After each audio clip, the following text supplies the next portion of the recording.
Oi, bem-vindos ao meu canal, meu nome é Lorena e eu vim finalmente fazer o vídeo que eu pedi pra vocês me ajudarem a escolher na enquete, que ficou como o glossário das Bookstamp, ou explicando termos que leitores falam, acha que tá todo mundo entendendo, mas ninguém tá entendendo nada. Só que aí eu fiquei perdida, porque eu sei que eu não sabia nenhum desses termos praticamente quando eu comecei a criar mais conteúdo sobre isso no ano passado. Tive que sair perguntando e pesquisando, mas agora eu esqueci, eu tô tão acostumada a ficar usando que eu até esqueci quais são. Então eu acabei perguntando pra vocês e percebi que a maioria são uma dessas três coisas, ou palavras que são usadas no Booktube gringo e fazem sentido em inglês pra eles, ou palavras que estão sendo mais recentemente usadas na internet, o que me faz pensar que esse vídeo vai ser sobre agora. Provavelmente daqui a 6 meses os termos vão ser diferentes. E outros termos que têm mais a ver com redes sociais específicas, mas eu vou falando quando elas forem aparecendo. Essas palavras não têm um significado assim, tipo, definitivo e as pessoas só usam com esse significado.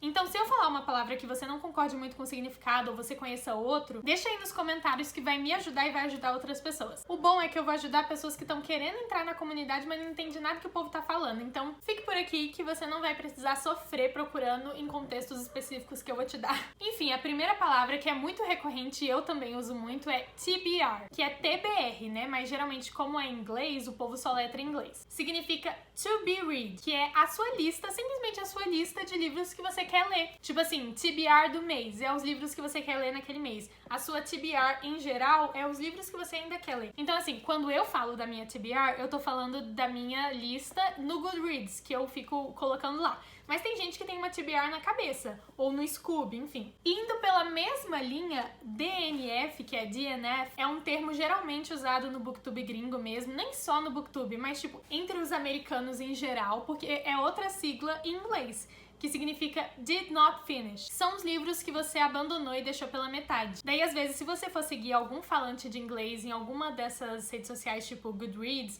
é porque o Scoob é mais Brasil, né? Mas, enfim, às vezes aparece lá, tipo, tal livro, DNF 48%, que foi que a pessoa largou o livro nos 48%. Ship. Ship é universal, né, minha gente? Isso é mais um negócio, uma gíria assim da nossa época de agora, mas que o povo usa pra série, pra livro, pra vida real, pra celebridades. E é simplesmente um casal que você shippa. Ai, a doida aqui explicando. Enfim, é um casal que você quer que fique junto. E aí, geralmente, eles têm um nome de casal. Por exemplo, eu era muito fã de The Vampire Diaries e eu shippava o Damon e a Helena, que o nome do ship era Delena. Nem sempre o ship mistura dois nomes. Às vezes o povo pega e mistura com sobrenome. E o próximo que eu recebi bastante nessas caixinhas é canon. O que é quando uma pessoa fala que, tipo, tal coisa é canon? Canon, na minha opinião, posso estar super viajando aqui, mas é o oposto de fanfic. Canon é quando uma coisa é fato, é real, realmente aconteceu naquele livro que você tá lendo. Então, o fato de João e Maria terem ido comer doce na casa da bruxa lá é canon. Mas se por um acaso você inventou uma história na sua cabeça de que a Maria tinha uma melhor amiga lá, enfim, isso não é canon. Só que aí o que acontece? As pessoas não usam nesse sentido literal, até porque falar simplesmente que uma coisa que é fato, não faria sentido, porque, tipo, todo mundo sabe, é redundante. Então, no que as pessoas usam? Por exemplo, eu já falei aqui que eu gosto de O Príncipe Cruel, né? E no Twitter tem muitas pessoas que gostam de imaginar como seria o Cardan e a Jude no mundo humano, porque a história se passa no mundo das fadas majoritariamente. E aí as pessoas criam diálogos que casam muito com a personalidade deles. Poderia ter acontecido, a Holly Black podia ter escrito aquilo. Então o povo fala, é canon. Mas não é. Mas o povo fala, é. Tipo, isso aconteceu de verdade. Haha, é a forma de dizer isso, entendeu? Não sei se ficou tão claro. Se não ficou, comenta aí embaixo que eu explico melhor. É que eu tenho que correr, porque tem muitas palavras. Enfim, próxima palavra. Ressaca literária. Você já leu um livro, tipo, muito bom e depois não sabia o que fazer da vida depois dele? Às vezes nem precisa ser livro, né? Tipo assim, é ressaca literária. Mas digamos que você tenha ficado órfão da sua série favorita. E aí você pensa que nunca mais vai ver ou ler nada tão bom quanto aquilo. Você não consegue. Você começa a ler outro livro e você fica tipo... e não sai das primeiras 5 páginas. Você está com uma ressaca literária. Tem pessoas que também usam ressaca literária simplesmente pra falar que não leem um livro há 5 meses, mas sem estar com ressaca de um livro específico, sabe? Mas a questão é isso, tipo, você não consegue ler. E se for o seu acaso e você quiser um romancinho levinho, assim, uma coisa mais gostosinha e leve pra sair dessa ressaca literária, vê o meu último shorts, que eu indico alguns livros que eu acho que pode tirar vocês da ressaca literária e são romancinhos, às vezes engraçados, às vezes amorzinho, enfim. Trope. Esse é um que eu uso bastante. Tropes são como se fossem clichês, mas sem o termo pejorativo de clichê. São só coisas que costumam se repetir em histórias. Geralmente as pessoas falam de tropes românticas, então são tipos de romance que geralmente acontecem e a gente consegue identificar. Então, por exemplo, a maioria em inglês, enemies to lovers, são romances em que os dois personagens começam se odiando, são inimigos, enfim, e que aí eles acabam se apaixonando. Tem muitos romances assim, então é fácil colocar eles num saquinho de enemies to lovers, sabe? Outra trope, friends to lovers, personagens que começam amigos, às vezes melhores amigos de infância, a amantes. Uma que é em português, só tem uma cama. Por que as pessoas não traduzem o resto, né? Eu acho que é porque lovers, a tradução é amante, e as pessoas não gostam muito de tipo, melhores amigos a amantes. Porque amante tem um termo mais pejorativo aqui, né? Enfim, só tem uma cama. Só tem uma cama e eles têm que dividir essa cama. Eu planejo fazer um vídeo ranqueando as minhas tropes favoritas. Se você quiser esse vídeo, comenta aí. E aí eu vou falar mais tropes. Inclusive, se você quiser muito uma indicação de um livro com alguma trope específica, é só me falar aí nos comentários que eu penso em um vídeo. Na comunidade literária, o povo simplesmente se comunica por meio de siglas. Principalmente se você estiver falando Twitter, mas assim, qualquer rede social que estiver falando de livros famosinhos, hypados, principalmente de fantasia, vai ser em forma de sigla. Então, por exemplo, e aí essa aqui vai ser difícil listar todas, né? Mas algumas bem conhecidas. ACOTAR, a maioria em inglês, mas é Corte de Espinhos e Rosas. TOG é Trono de Vidro. TCP é O Príncipe Cruel. A Escola do Bem e do Mal é SGE. Tô tentando pensar aqui em mais, mas eu nem sei. Se tiver alguma sigla aí que você não conheça, pode falar aí nos comentários que eu tento ver qual é. É porque tem muito livro também que só tem uma palavra no nome, aí não tem necessidade de sigla, né? VBSA. É Vermelho, Branco e Sangue Azul. Betar. Betar é mais do universo de escritores aqui. E é quando alguém lê o seu livro antes dele ser lançado, para que você possa testar a opinião do público, corrigir algumas coisas antes dele ser lançado. Por isso que eles estão lendo a versão beta. E betar é muito divertido, gente. Me faz crescer muito como escritora. Eu tô betando 2 livros agora. Pode estar nos agradecimentos de algum livro esse termo também. Sprint. O sprint é mais famoso agora porque tem muitas pessoas fazendo lives na Twitch. E geralmente nesse mundo literário são sprints de leitura ou sprints de escrita, que são as pessoas fazendo umas lives em que outras pessoas entram e eles ficam, tipo, lendo sprint de leitura. As pessoas ficam lá lendo juntas, se fazendo companhia. Ou sprint de escrita, as pessoas ficam lá escrevendo juntas. Aí às vezes faz uma pausa pra dar uma conversa, mas geralmente é tipo assim, eu tô aqui lendo as minhas coisas, você tá aí lendo e a gente tá simplesmente se fazendo companhia. Quote. Quote é citação, essa é a tradução literal. Só que a gente gosta de aportuguesar, brasileirar termos em inglês, né? Então essas palavras muitas vezes têm verbos, tipo quote é em inglês, mas a gente fala aqui quotar, que aí você pegou uma citação ou postou uma citação. Aesthetic. Aesthetic é um termo mais agora da internet, né? Não é de livros, mas a gente usa muito também.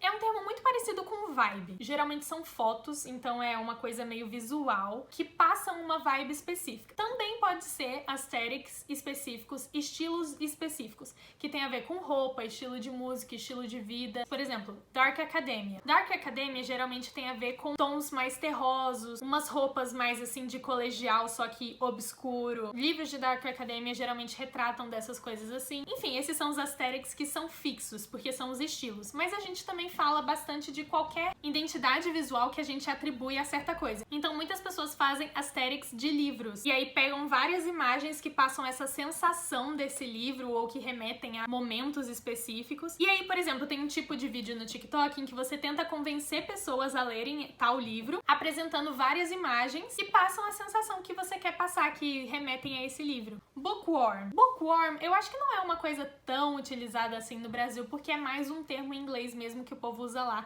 pra se identificar. Até porque a gente tem termos equivalentes aqui. Bookworms são basicamente bookstands ou leitores ávidos, só que é só outro termo pra usar, né? Então é como se fosse tracinha, porque você traça livros. Eu acho que um termo que não é mais muito usado aqui, mas que seria mais equivalente, seria rata de biblioteca. MC. Eu nunca tinha ouvido falar desse termo antes. Quer dizer, eu provavelmente tinha visto e tinha passado despercebido pra mim no Twitter, mas MC significa Main Character, que é simplesmente protagonista.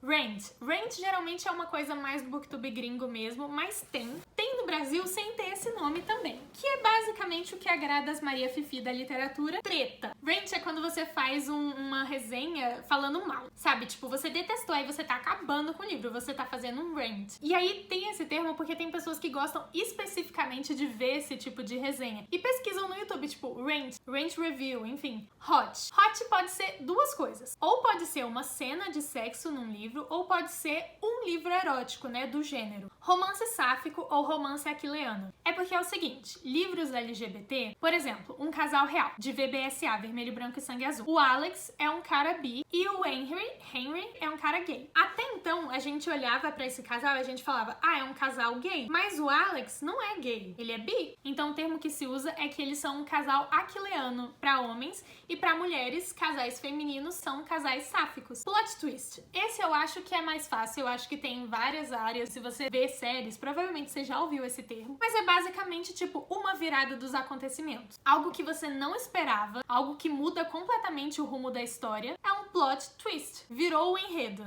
E na mesma linha, plot hole são buracos no enredo. Alguma coisa que ficou muito mal esclarecida, uma ponta solta, uma informação que deram numa hora e depois a autora esqueceu que tinha feito aquilo e fez outra coisa, e aí fica confuso, são plot holes. Easter egg. A tradução literal seriam, tipo, ovos de Páscoa, que é num sentido de, tipo, pequenos tesouros. E aqui tem outro termo que é mais usado no mundo da escrita, né, que chama foreshadow, que é quando você começa a construir algo que vai acontecer lá na frente, já aqui, né, tipo, começa a plantar a sementinha. Algumas dessas sementinhas são muito, tipo, especiais, tipo, se alguém for reler aquele livro, vai ficar, caraca, aqui entregou tudo. E aí algumas pessoas chamam isso de easter egg, mas easter egg pode ser muito mais coisas, pode ser, tipo, uma homenagem a um autor ou a outro livro ali. Pode ser, tipo, uma pequena bombinha ali dessa sementinha de algo que vai acontecer muito lá pra frente. Ou um mini crossover. São pequenos tesourinhos que você acha ali no meio do livro do nada escondido. POV é uma coisa que eu falo muito e que alguém já me perguntou aqui no canal o que era, e aí eu vou deixar claro aqui. A tradução é literalmente ponto de vista. Então sabe quando você tá lendo um livro e tem mais de um ponto de vista, tem mais de um narrador, de repente a história muda pra perspectiva de outro personagem? Então, a gente chama de, POV de fulano, POV de ciclano. Isso aconteceu muito em Rainha Vermelha, né, quando eu tava lendo aqui. Aí eu falava, o POV da Cameron ninguém merece, porque eu ainda não tinha visto os POV da Iris. Mas antes tinha POV da Mari, depois teve POV do Cole, do Maven, porque foram capítulos que foram narrados pela perspectiva deles. Hype é alguma coisa que tá fazendo muito sucesso agora, então os livros que estão mais famosinhos agora por causa das redes sociais, a gente chama de livros hypados. E tal livro é hypado no BookTok, que no caso é a comunidade literária do TikTok. BookTok é do TikTok, BookTT é do Twitter, ou BookTwitter, Bookstagram ou Bookgram é do Instagram, BookTube é do YouTube, enfim, eu acho que eu só conheço esses. KU. Eu me senti na obrigação de falar isso aqui porque KU é a sigla pra Kindle Unlimited. E às vezes eu fico com medo de, tipo, mandar mensagem pras pessoas, você lê isso aqui no KU, e as pessoas acharem que eu tô xingando, entendeu? Tipo, elas. Unboxing. Eu já fiz um vídeo aqui de unboxing que é literalmente tipo assim, você abrir caixas, daí você abre caixas que tem livros lá dentro e você fica muito feliz. E book haul é basicamente a mesma coisa, só que nesse caso você não necessariamente tem que abrir caixas, porque o negócio do unboxing é tipo toda a sensação de abrir a caixa. Tem gente que gosta de ver o povo abrindo as caixas. Mas book haul é você ver os livros que você recebeu. Tipo assim, não necessariamente só de recebidos, pode ser de compras. Mas enfim, book haul. Livros que você adquiriu recentemente. E book unhaul é como se fosse um antônimo. São vídeos em que as pessoas fazem mostrando os livros que elas estão, tipo, desapegando, saindo da estante delas. Eu quero muito fazer um vídeo assim e ainda vem aí. E por último, TW é a sigla para Trigger Warning, que basicamente é alerta de gatilho. Isso tem sido bem recorrente porque criadores literários têm que falar com responsabilidade, né? Tem muitos livros que falam de assuntos bem pesados e é nada mais do que responsável mostrar que alguns assuntos vão ser retratados mais pra frente, para que pessoas que tenham aquela sensibilidade, que aquilo seja um ponto fraco da pessoa, possam escolher se elas querem ler ou não. E foi isso, eu espero que vocês tenham gostado desse vídeo. Comentem aí embaixo se vocês conhecem outra palavra que eu não falei, ou se vocês conhecem outro significado para essas palavras. Espero que vocês estejam se divertindo e lendo, ou não, porque ninguém é obrigado a nada. Me sigam nas redes sociais para acompanhar mais o meu processo, que às vezes é mais fácil conversar com vocês lá. E até a semana que vem!